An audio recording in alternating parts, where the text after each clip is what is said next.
একদিন মুহাম্মদ সাল্লাল্লাহু আলাইহি ওয়াসাল্লাম একটি বাগানের পাশ দিয়ে যাচ্ছিলেন। সেখানে একটি উট বাঁধা ছিল।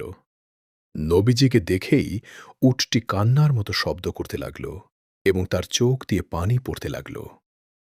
নবীজি উটটির কাছে গেলেন, তার মাথায় হাত বুলিয়ে শান্ত করলেন। তারপর তিনি জিজ্ঞেস করলেন, এই উটের মালিক কে? এক যুবক সামনে এলো। তখন নবীজি বললেন, তুমি কি আল্লাহকে ভয় করো না?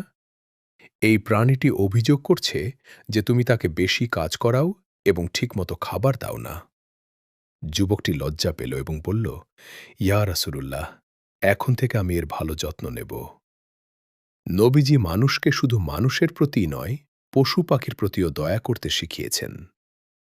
শিক্ষা: প্রাণীদের উপর অত্যাচার করা উচিত নয়। পশুদেরও খাবার ও বিশ্রামের অধিকার আছে।